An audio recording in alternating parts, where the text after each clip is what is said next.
우리 같이 하나님의 말씀 보도록 하겠습니다. 하나님의 말씀은 누가복음 16장 1절에서 9절까지 말씀입니다. 누가복음 16장 1절에서 9절까지 말씀입니다. 누가복음 16장 1절에서 9절까지 말씀. 차이신 줄 알고 제가 한 절, 여러분 한 절 또 교독하도록 하겠습니다. 또한 제자들에게 이르시되 어떤 부자에게 청지기가 있는데 그가 주인의 소유를 낭비한다는 말이 그 주인에게 들린지라.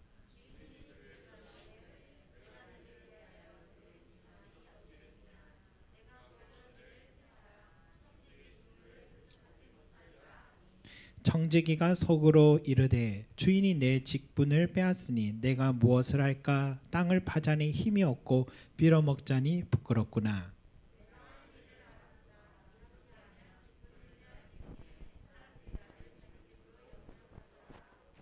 주인에게 빚진 자를 일일이 불러다가 먼저 온 자에게 이르되 내가 내 주인에게 얼마나 빚졌느냐.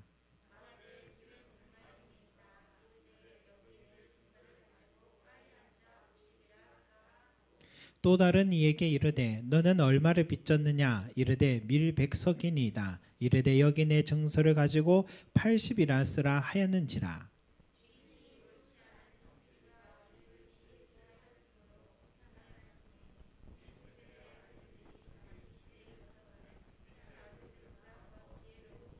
다같이 내가 너에게 말하노니 불의의 제물로 친구를 사기라. 그리하면 그 제물이 없어질 때에 그들이 너희를 영주할 처소로 영접하리라. 아멘. 여러분, 예수님께서요 누가복음 15장에서 잃은 것을 찾으신 세 가지 비유를 말씀하셨죠. 그리고 오늘 16장을 시작하면서 또한 제자들에게 이르시되라고 하시면서 예수님은 15장에 이어서 계속해서 말씀을 하고 계신다라는 것을 느낄 수 있습니다. 그런데 15장에서는 그 가르침의 대상이 바리새인들과 서기관들에게 한 이야기였다면 여기에 16장에서는 제자들에게라고 말씀하고 있습니다. 여러분, 이 제자들 누구를 제자를 말할까요? 12제자가 아니라 예수 그리스도를 따르는 사람들, 그 무리들, 즉 저와 여러분 모두에게 주신 말씀이다라고 볼 수 있겠습니다. 이런 내용이죠.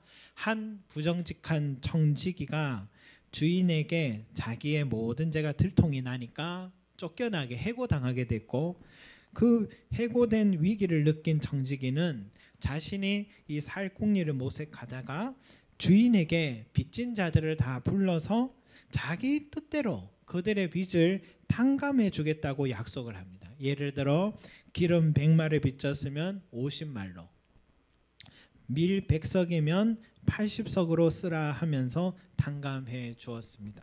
그 일을 가만히 지켜보던 주인은 부정직한 청지기의 그 지혜로움을 칭찬함으로 이 비유는 마치게 되는데요.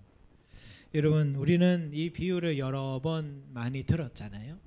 늘 들으면서 이런 생각 들지 않나요? 부정직한 그 청지기를 왜 주인은 칭찬해 줬을까? 왜 칭찬해 줬을까?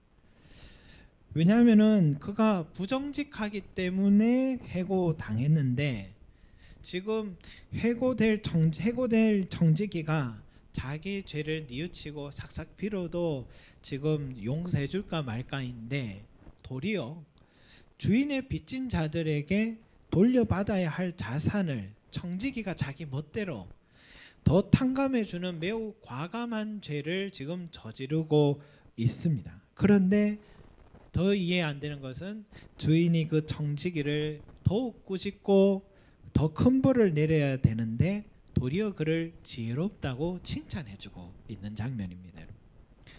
여러분들이 만약 주인이라면, 사업주라면 이런 직원을 칭찬해 줄 수 있겠습니까?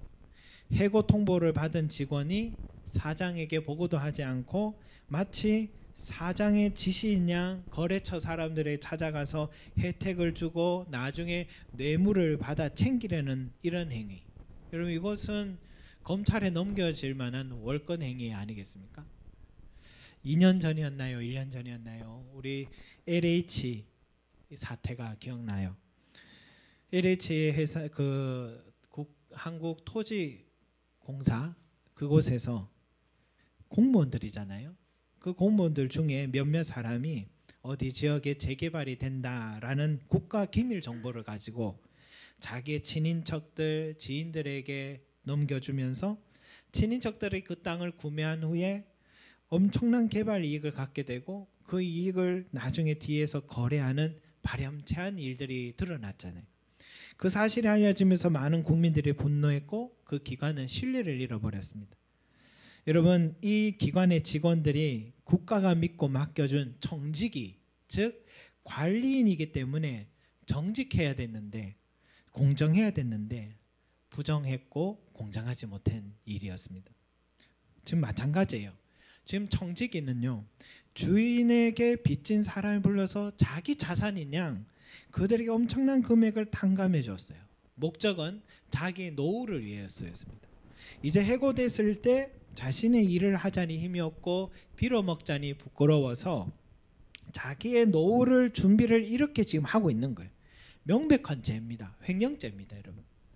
그런데 주인은 그 사람을 또 꾸짖기보단 칭찬해줬다. 꾸짖기보단 칭찬해줬다.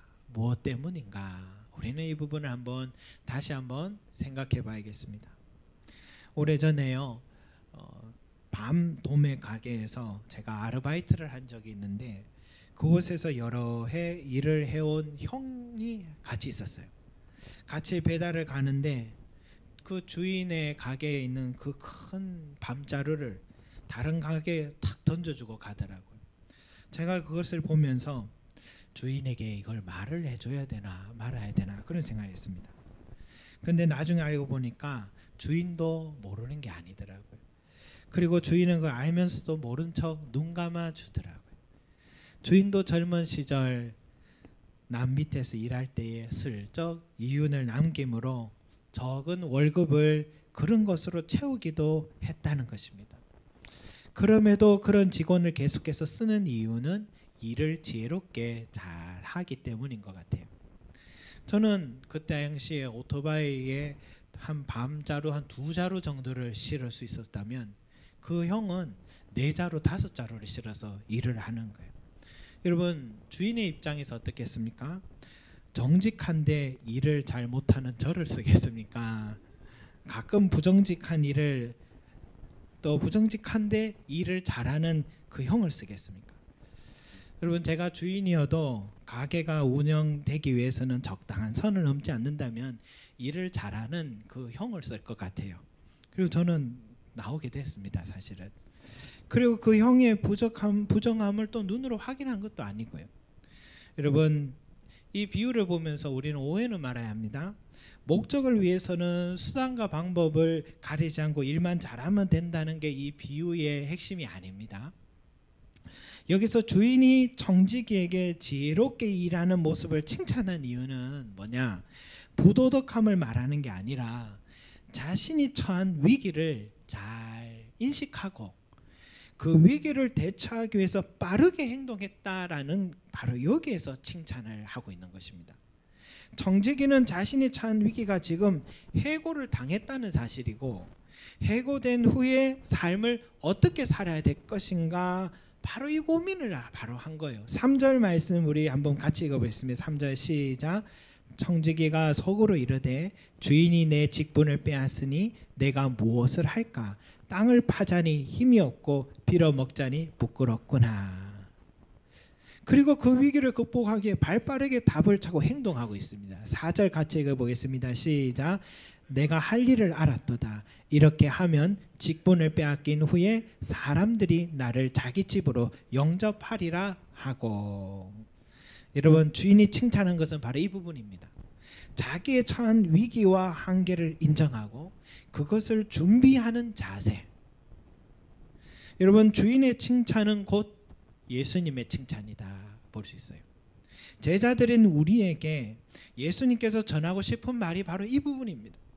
세상적인 사람도 이처럼 자신의 위기를 분별할 줄 알고 그 위기를 극복하기 위해서 이렇게도 부단하게 발빠르게 노력하는데, 어떻게 하나님의 자녀들인 너희들은 왜 너희 앞에 놓여 있는 위기와 한계를 인식하지 못하고 또한 그 위기를 극복하기 위해 노력하는 긴장감이 왜 없느냐라고 주님이 지금 말씀하고 계신 것입니다. 여러분, 우리 삶에 놓여 있는 위기란 무엇일까요? 우리의 삶에 있는 이 모든 누구든 바꿀 수 없는 위기는 우리의 삶은 유한하다라는 것입니다. 우리 자녀들이 자라나는 모습을 보다 보니까 어느새 내 나이가 들어가고 있고, 나이만 드는 게 아니라 내 몸의 한계도 조금씩 느끼기 시작하고 있습니다. 늘 청춘인 줄 알아도 육체적 한계를 마주하고 있어요. 이것은 조금씩 죽음이 가까이 오고 있다라는 것입니다. 이번에도 SWC 목회자 모임을 갖게 되는데, 요즘 모였다 하면 제가 늘 넘어졌던 그 이야기를 나누고 같이 웃어요. 그때 정말 많이 놀랐다고 그 얘기를 하시면서, 그런데 그때 제 다리를 주물러 주셨던 그 목사님이 작년 7월에 먼저 주님 품에 가시게 됐어요. 아직도 우리는 믿기지가 않고 옆에 계신 것 같다고 늘 그 얘기를 지금도 합니다. 여러분, 아무도 삶을 자신할 수 없고 분명한 것은 누구나 죽음을 맞이하게 된다는 거예요. 이것이 우리 모든 인생이 마주할 위기와 한계인 것입니다. 그렇다면 정직이가 해고될 것은 기정사실이고, 해고된 후의 삶을 어떻게 할 것인가 고민하고 준비하고 행동했던 것처럼, 우리도 유한한 삶 이후에 정직의 부정을 이미 다 알고 있는 주인처럼 우리의 지난 삶을 다 알고 계시는 하나님 앞에 우리도 반드시 서게 될 것이고, 내 삶의 주이신 하나님께서 그때 우리에게 더 큰 상을 베풀 것인가, 우리는 그 앞에 부끄러움을 마주할 것인가 라는 것을 여러분, 우리가 빨리 깨닫고 이 땅을 살아갈 동안 대비하는 삶을, 준비하는 삶을 살아야 한다는 것입니다. 이게 정직의 위기의식을 분별하고 대처한 지혜로운 행동을 본받는 것입니다. 여러분. 그렇다면 죽음 이후의 삶을 준비하는 삶이란 무엇인가? 여러분, 9절 말씀을 우리 함께 한번 읽어보겠습니다. 9절 말씀 시작. 내가 너에게 말하노니 불의의 제물로 친구를 사귀라. 그리하면 그 제물이 없어질 때에 그들이 너희를 영조할 처소로 영접하리라. 아멘. 여러분, 불의한 정직이가 주인의 재물을 가지고 빚진 자들을 탕감해 주면서 그들을 뭐로 만들었습니까? 친구로 만들었습니다. 정직이는 해고된 후에도 탕감받은 자들 자기를 고용해 주고 노후를 책임져 줄 것을 다 대비해 놓은 것입니다. 마찬가지입니다. 우리가 이 땅에서 여러분 쓸 것을 쓰고 나면 가져가지도 못할 재물을 자꾸만 이 땅에 쌓아두는 것이 아니라 나머지는 하늘나라에 이 물질을 쌓아두는 지혜가 필요한 것입니다. 그게 바로 뭐냐? 구제입니다. 예수님께서 부자 청년에게 뭐라 했습니까? 내게 있는 것을 다 팔아 가난한 자들에게 줘라. 그리하면 하늘에서 보화가 내게 있으리라 라고 말씀하셨어요. 가난한 자들을 구제하는 것이 곧 하늘의 재물을 쌓는 일이다 라고 주님이 분명히 말씀하셨어요. 죽음 너머의 영원한 천국에 살아갈 것을 준비하는 일이 뭐냐? 구제하는 삶이다는 것입니다. 여러분, 저도 보이지 않게 구제하는 평신도들을 많이 봅니다. 그분들을 볼 때마다 그들의 믿음이 정말 우러러 보일 때가 있어요. 쉬운 일이 아니잖아요. 우리 저기 뒤에 김을 보내신 그 집사님이 전에도 젓갈과 김을 보내서 이웃들에게 또 우리 성도들이 나눠주기를 요청하셨는데, 그런데 저게 어디서 받아서 보낸 게 아니라 직접 개인 비용으로 구매해서 보내시는 그런 거예요. 물론 하나님께 받은 은혜가 감사해 드리는 마음도 있겠지만 하늘의 보화를 쌓으라는 예수님의 말씀을 묵상하지 않았다면 절대 쉬운 일이 아니라 생각합니다. 드러내진 않지만 이런 믿음 갖고 살아가는 평신도들이요, 우리 주위에 참 많이 있는 것 같아요. 저도 늘 이렇게 살자 설교를 하면서도 이 땅의 삶의 시선이 가 있을 때가 정말 많은데, 내 삶의 위기의식을 깨닫고 하늘의 보화를 쌓고자 노력하는 신앙과 믿음을 가진 그리스도인들을 보게 되면 많이 반성하고 돌아보게 됩니다. 우리 교회가 본래 결심은 절기 때 나눔을 하러 가는데 어느새 자꾸 명절에도 이렇게 나누게 되는 것 같아요. 그래서 이번에도 간접적으로 기관을 통해서 보내는 것보다는 우리 성탄절처럼 작은 이들 교회에서 독거노인들에게 직접 나눠드리겠다 생각해서 이번에는 어른들이 아니라 우리 중고등부 우리 친구들이 직접 나누면 좋겠다 생각해서 그렇게 선생님들에게 이야기 나눴습니다. 여러분, 성경 지식을 더 배우는 것도 중요하지만 하늘나라의 보화를 쌓는 게 무엇인지 우리 자녀들이 몸소 경험하고 우리 자녀들이 자라서 사회 속에서 분명히 귀한 일꾼이 될 텐데 어려운 이웃들을 구제하고 하늘의 보화를 쌓을 줄 아는 복된 삶이 되면 좋겠다 생각을 해서 우리 선생님들께 부탁을 해 놓았습니다. 이번 주에는 한 목사님이 전화가 왔어요. 교회 건물 자리를 알아보다가 단독주택을 구매를 했답니다. 계약을 했답니다. 위에서 기도해 달라고 하셨습니다. 저도 너무 축하드린다라고 말은 했지만 한편으로는 비슷하게 개척했는데 교회 차량은 우리가 먼저 구매했는데 교회 건물은 거기서 먼저 하는구나 하면서 살짝 부럽기도 하더라고요. 언젠가 우리도 그런 은혜 주실 줄 믿습니다.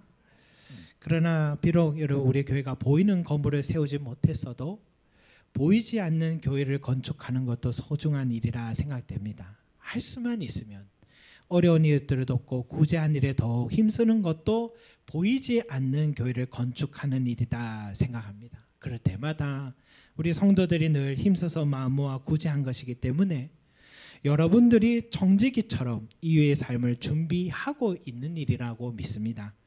주인이 청지기의 삶을 다 알고 있는 것처럼 우리에게 주신 재물을 가지고 선한 삶을 사는 것을 우리 하나님이 다 기록하고 계심을 믿습니다. 성도 여러분, 우리의 남은 삶도 불의한 청지기의 지혜로움처럼 내 삶은 유한하며 반드시 죽음 너머의 삶을 준비하고 하늘나라를 준비하는 삶을 살아야 한다는 결단과 행동하는 신앙인이 되시는 저와 여러분이 되시기를 간절히 소망합니다. 여러분, 또 하나 불의한 청지기에게 우리가 배워야 할 것이 있는데 그게 뭐냐? 청지기는요, 주인을 누구보다 잘 알고 있었다는 것입니다. 주인은 분명히 큰 부자였을 뿐만 아니라 많은 사람들에게 은혜를 베푸는 사람이었습니다. 어떻게 알 수 있습니까? 그에게 빚진 자들이 많기 때문입니다. 그리고 주변 사람들의 덕망과 신의가 깊은 사람입니다. 왜냐? 지금 청지기가 부정한 행동을 해왔다라는 것을 말해주는 사람이 주변에 있기 때문입니다. 주인을 위한 바른 말을 해주는 사람이 있다는 것은 그만큼 주인을 신뢰한다는 뜻이기도 하거든요. 이러한 주인의 성품, 은혜가 많음, 인자함, 신실함, 인애로움을 이 청지기가 너무나도 잘 알고 있기 때문에 그 주인의 성품을 지금 의지해서 자기의 위기를 극복하려고 지금 하고 있는 것입니다. 그래서 주인에게 통보는 받았지만 아직 주변 사람들은 자신이 해고된 줄 모르는 그 짧은 시간 안에 빚진 자들을 다 불러 모아서 마치 주인이 탕감해 준 것이라고 말하고 회계 장부에다가 탕감받은 내용을 기록하게 했습니다. 그러니 이제 어떤 일이 일어났겠습니까? 탕감받은 사람들이 마을로 내려갔겠죠. 그리고 이 기쁜 소식을 온 마을에 전파하기 시작했겠죠. 그래서 마을은 잔치가 났습니다. 마을 사람들은 주인을 칭송하기 시작합니다. 주인은 전혀 생각지 못한 상황이 이제 벌어지기 시작합니다. 그 순간 여러분, 주인의 성품이 발동하기 시작합니다. 비록 청지기의 약삭빠른 행동으로 이렇게 된 것이긴 하지만 이미 자신의 이름으로 탕감받았다고 저렇게 기뻐하는데 내가 어떻게 없던 일이라고 할 수 있을까? 그래서 탕감해 준 것이 고마워 고개를 조아리는 감사의 인사를 하는 빚진 자들이 도리어 격려해 주며 또 오히려 또 허락해 주는 그런 마음을 먹기로 한 것입니다. 여러분, 이런 상황을 만들어낸 것은요, 정직이가 주인의 성품인 긍휼과 자비와 인애가 크신 분이라는 것을 믿었고 확신했기 때문인 것입니다. 여러분, 만약 정직이가 이런 믿음과 확신이 없었다면 그는 이런 과감한 선택과 행동하지 못했습니다. 왜냐하면 주인은 찔러도 피 한 방울 나지 않는 사람이었다면 모든 빚진 자들의 주인은 다시 불러 모았을 거예요. 그리고 공개적으로 정직이를 신문했을 겁니다. 그래서 탕감은 주인이 허락하지 않은 일임을 그 정직이로 하여금 자백하게 할 것입니다. 그리고 모든 탕감 내용을 뒤집어 버릴 겁니다. 사람들이 나에게 뒤에서 욕을 해도 상관없습니다. 결국은 돈 때문에 나에게 다시 고개를 조아릴 것을 생각하니까요. 그리고 주인은 정직이로 인해서 그동안 손해본 것을 배상받기 위해 그를 노예로 팔아버렸을 것입니다. 그러나 주인은 그렇게 하지 않았습니다. 모든 빚진 자들의 탕감을 인정해 줬어요. 그리고 정직이를 도리어 칭찬해 줬습니다. 지혜롭다 칭찬해 줬습니다. 이 모든 것이 가능한 것은 먼저는 주인의 그 성품 때문입니다. 자비로운 성품, 인자한 성품 때문이고, 그리고 그 주인의 인자한 성품을 확신하고 자기 위기를 극복하려 했던 정직이의 지혜 때문인 것입니다. 여러분, 옳지 않은 정직의 지혜로움처럼요, 내 삶의 주인이신 하나님께 얼마나 또 인자하시고 긍휼이 많으시고 자비로우신 분이신지 우리도 그런 하나님의 성품을 의지하고 있는지 돌아봐야겠습니다. 탕자처럼 내가 부끄러운 죄를 짓고 실패했어도 하나님의 인자한 성품을 의지해서 그분 앞에 돌아갈 수 있는 내 신앙인지 돌아봐야겠습니다. 아브라함처럼 끝까지 참으시는 하나님의 성품을 의지해서 소돔과 고모라를 위해서 50명이 되겠습니까? 40명이면 되겠습니까? 30명이면 되겠습니까? 20명, 10명이면 되겠습니까? 하면서 하나님과 끝까지 딜을 하며 은혜를 구하는 내 신앙인지 돌아봐야겠습니다. 불의한 재판장이 끝까지 도움을 구한 가부처럼 하나님의 긍휼하심을 의지해 끈기 있는 기도자인지 내 자신을 돌아봐야겠습니다. 야곱처럼 하나님 반드시 약속을 지키신다는 그 성품을 의지해서 끝까지 천사의 삿발을 놓지 않았던 그런 기도의 열정이 나에게 있는지 돌아봐야 되겠습니다.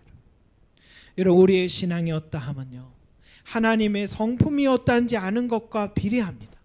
하나님의 성품을 확신하는 믿음과 비례한다는 것을 절대로 잊어서는 안 됩니다. 불의한 정직이는 비록 부도덕한 사람이긴 했지만 주인의 신실하심과 인자하심과 큰 은혜를 베푸시는 그 성품을 확신했고 그 성품을 의지해서 그 과감한 행동을 한 것입니다.